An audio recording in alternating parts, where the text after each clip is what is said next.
প্রিয় দর্শক, সাজ্জাদ কাদেরের প্রীতি এবং শুভেচ্ছা নিন।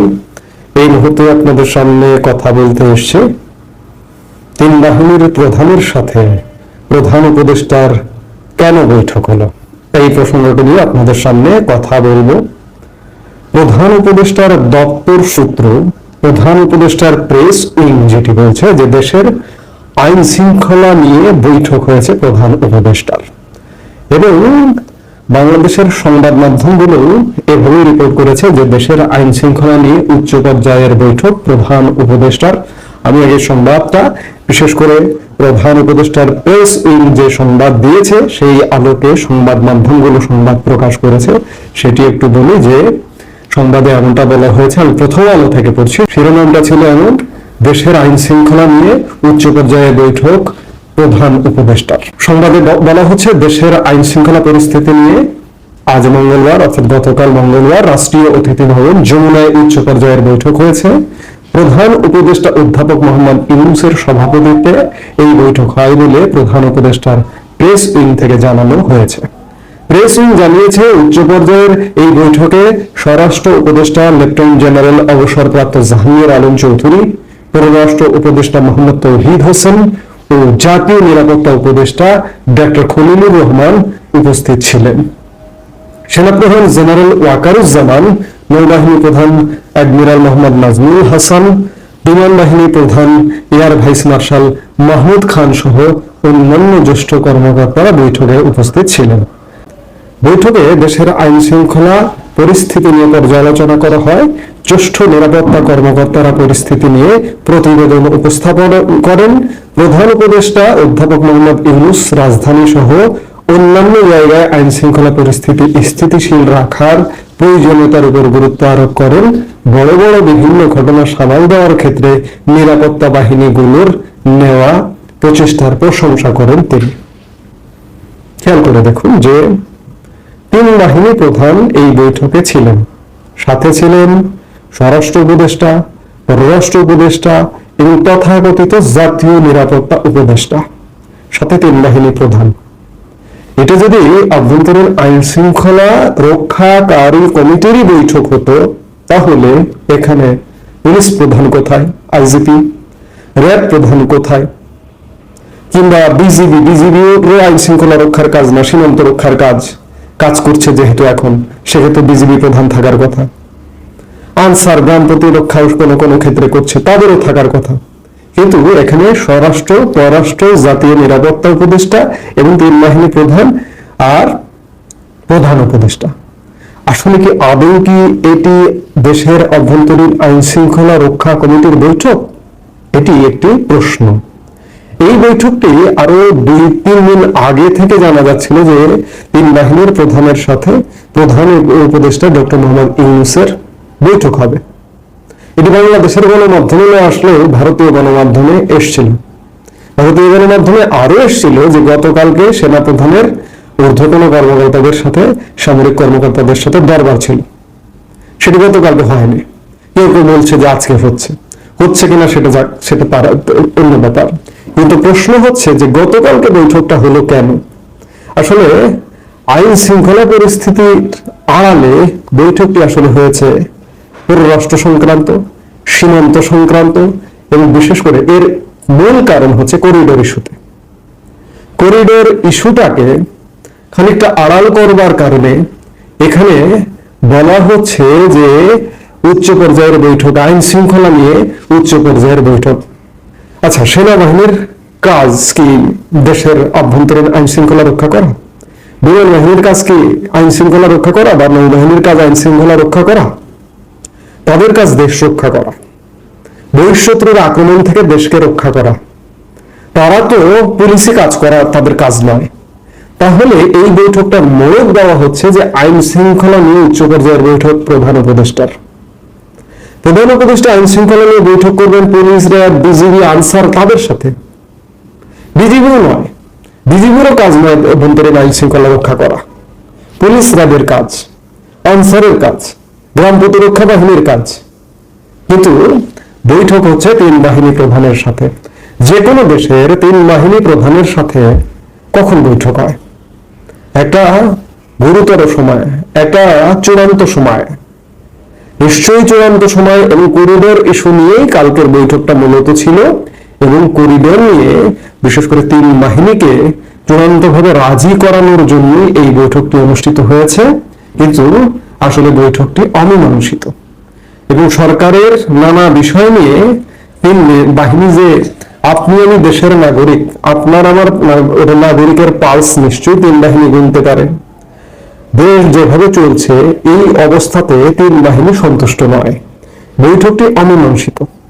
আপনাদের মনে থাকবার কথা, 5 আগস্ট আওয়ামী লীগের যখন পতন হলো তখনও কিন্তু তিন বাহিনী প্রধানের সাথে, তখন যদিও বা করিডোর বা এই ইস্যুগুলো ছিল না, আইন শৃঙ্খলা খুব গুরুত্বপূর্ণ ভাবে ছিল এবং আইন শৃঙ্খলা রক্ষায় সেই সময় তিন বাহিনী প্রধানের কাছে তৎকালীন প্রধানমন্ত্রী সহযোগিতা চেয়েছিলেন স্ট্রাইকিং ফোর্স হিসেবে, এবং সেনাবাহিনী নামানোর আগ পর্যন্ত তিন বাহিনীর সাথে কিন্তু বৈঠক হয়েছিল।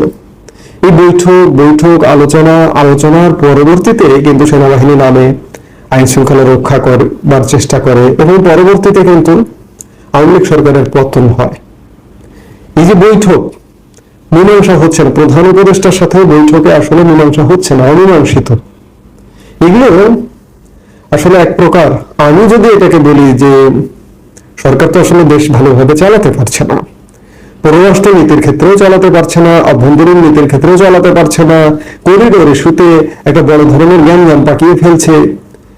এই প্রেক্ষাপটে যখন তিন বাহিনী প্রধানের সাথে বৈঠক হচ্ছে, তখন আমি এটাকে দেখতে চাই সরকারের আসলে সময়টা মনে হয় শেষ দিকে চলে এসছে। এদিকে দেশের রাজনৈতিক দলগুলোর মধ্যে মারামারি, ফাটাফাটি, কাটাকাটি লাগছে। যদিও যতই বলুক তারা ঐক্য চায়, একসাথে থাকতে চায়, না হলে তাদের যে আদর্শ নিয়ে আন্দোলন হয়েছে, সংগ্রাম হয়েছে, সেগুলো ভ্যানিশ হয়ে যাবে, নষ্ট হয়ে যাবে, কিন্তু তারা আসলে এক থাকতে পারছে না। তারা তো আসলে ব্যাগ এক পাল্লায় ওজন করা যায় না, লাফিয়ে লাফিয়ে পড়ে। রাজনৈতিক দলগুলোর মধ্যে অবস্থা হয়েছে তেমনই। আবার সরকারের মধ্যে একটা লেজে গোবরে অবস্থা। এই লেজে গোবরে অবস্থা নিয়ে তিন বাহিনী এই সরকারকে যে আশা নিয়ে, যে আকাঙ্ক্ষা নিয়ে দায়িত্ব দিয়েছিল, সেই আশা আকাঙ্ক্ষার ধারে কাছেও সরকার সেগুলো পূরণ করতে পারছে না। সর্বশেষ গুরুতর ভাবে ঝামেলা বাঁধিয়েছে করিডোর নিয়ে। করিডোর নিয়ে তিন বাহিনীর সাথে এখনো অমীমাংসিত, সেই বিষয়গুলো নিয়ে মূলত আলাপ ছিল। এই আলাপটাকে, এই অমীমাংসিত, মূলত আমি যেটা বলতে চাইছি যে কি নিয়ে আলাপ হলো, করিডোর নিয়ে আলাপ হলো। এই করিডোর বিষয়টি এখন পর্যন্ত অমীমাংসিত আছে। এই করিডোরকে কেন্দ্র করে এবং আরো অন্যান্য বিষয়কে কেন্দ্র করে সরকারের পরিস্থিতি শেষ পর্যন্ত কি হয়, আমরা আশা নিরাশার দোলাচলে বসবাস করছি। আমি গতকালকেও দিনের শেষ ভাগের ভিডিওতে বলেছি যে আসলে কি হচ্ছে, আমরা নিরাশ, খানিকটা এখনো পর্যন্ত দৃশ্যমান কিছু নয়। এই আশা নিরাশার দোলাচলে থাকতে থাকতেই করিডোর ইস্যুতে যেহেতু হচ্ছে না তিন বাহিনীর সাথে, সরকারের সাথে আর খুব বেশি সময় হবে বলে মনে হচ্ছে না। এই মুহূর্তে আমি এটুকু বলেই শেষ করতে চাই। এই মুহূর্তে এ পর্যন্ত। সবাই ভালো থাকুন, সুস্থ থাকুন। আসসালামু আলাইকুম। বাতাসে যখন নানান ধরনের গুঞ্জন ভাসছে, মানুষের মধ্যে অনেক ধরনের সন্দেহ, সংশয়, উদ্বেগ কাজ করছে, ঠিক সেই মুহূর্তে তিন বাহিনীর প্রধানের সঙ্গে আমাদের প্রধান উপদেষ্টার যে বৈঠকটি মঙ্গলবার সন্ধ্যায় অনুষ্ঠিত হলো, সেটি অনেক ধরনের প্রশ্নের জন্ম দিয়েছে। বৈঠকে আসলেই সত্যি সত্যি কি নিয়ে আলোচনা হয়েছে আমরা নিশ্চিত নই। তবে প্রশ্ন এবং সন্দেহ সৃষ্টি হয়েছে খোদ প্রধান উপদেষ্টার প্রেস উইং থেকে যেই প্রেস বিজ্ঞপ্তি গণমাধ্যমে পাঠানো হয়েছে সেখান থেকেই। প্রশ্ন এবং সন্দেহগুলোর কথা অবশ্যই বলবো, তার আগে এই প্রেস বিজ্ঞপ্তিতে যে কথাগুলো উল্লেখ করা হয়েছে সেটি একটু আপনাদের সামনে বলি, আপনারা নিজেরাই হয়তো অনেক ধরনের প্রশ্নের মধ্যে পড়ে যাবেন। এই প্রেস রিলিজে বলা হচ্ছে, প্রধান উপদেষ্টা অধ্যাপক মোহাম্মদ ইউনূস সশস্ত্র বাহিনীর প্রধানদের সঙ্গে রাষ্ট্রীয় অতিথি ভবন যমুনায় সারা দেশের নিরাপত্তা পরিস্থিতি স্থিতিশীল রাখার উপরে গুরুত্ব আরোপ করেন। আইন শৃঙ্খলা পরিস্থিতি নিয়ে বৈঠকটি ছিল উচ্চ পর্যায়ের। উপস্থিত ছিলেন কে কে? সেখানে উপস্থিত ছিলেন সেনাপ্রধান জেনারেল ওয়াকারুজ্জামান, নৌবাহিনী প্রধান অ্যাডমিরাল মোহাম্মদ নাজমুল হাসান এবং বিমান বাহিনী প্রধান এয়ার মার্শাল হাসান মাহমুদ খান। এছাড়া ঊর্ধ্বতন কর্মকর্তারা উপস্থিত ছিলেন। বেশ ভালো কথা। আরো উপস্থিত ছিলেন স্বরাষ্ট্র উপদেষ্টা লেফটেন্যান্ট জেনারেল অবসরপ্রাপ্ত জাহাঙ্গীর আলম চৌধুরী, পররাষ্ট্র উপদেষ্টা মোহাম্মদ তৌহিদ হোসেন এবং জাতীয় নিরাপত্তা উপদেষ্টা ডক্টর খলিলুর রহমান। বৈঠকে দেশের বিভিন্ন অঞ্চলে আইন শৃঙ্খলা পরিস্থিতির উপরে খসড়া প্রতিবেদন উপস্থাপন করেন নিরাপত্তা সংস্থার ঊর্ধ্বতন কর্মকর্তারা। এই লাইনটা খেয়াল রাখবেন। এই জন্য খেয়াল রাখতে বললাম যে নিরাপত্তা সংস্থার ঊর্ধ্বতন কর্মকর্তারা প্রতিবেদনের খসড়া উপস্থাপন করেন। প্রথম প্রশ্ন হচ্ছে, এই যে ঊর্ধ্বতন কর্মকর্তারা উপস্থিত রয়েছেন, অন্যান্য উপদেষ্টারা রয়েছেন, পুলিশ প্রধান কোথায়? তিনি কেন ছিলেন না? আইন শৃঙ্খলা রক্ষা সংক্রান্ত বিশেষ বৈঠক অনুষ্ঠিত হবে, সেখানে পুলিশের প্রধান আইজিপি থাকবেন না, এটাকে সহজভাবে মেনে নেওয়া যায়? যদিও প্রধান উপদেষ্টা প্রেস সচিব মিস্টার শফিকুল আলম বলেছেন যে সেটা তো স্বরাষ্ট্র উপদেষ্টা ছিলেন, স্বরাষ্ট্র উপদেষ্টা অবশ্যই থাকবেন, থাকতে পারেন, কিন্তু আইন শৃঙ্খলা রক্ষার সঙ্গে যে বাহিনী সবচেয়ে গুরুত্বপূর্ণ ভূমিকা পালন করে, এই কাজগুলোর জন্য যে বাহিনী সরাসরি সম্পৃক্ত, সেই পুলিশ বাহিনীর প্রধান থাকবেন না? কেন ছিলেন না? এটি নিঃসন্দেহে অনেক বড় প্রশ্ন, এবং আইন শৃঙ্খলা রক্ষা সংক্রান্ত কোনো বিশেষ সভায় পুলিশের প্রধান এর আগে উপস্থিত ছিলেন না এমন কোন নজির আমার মনে পড়ে না, অন্তত নেই, অনেকটা নিশ্চিত করে বলা যেতে পারে। দ্বিতীয় প্রশ্ন হচ্ছে যে এই ধরনের সভায়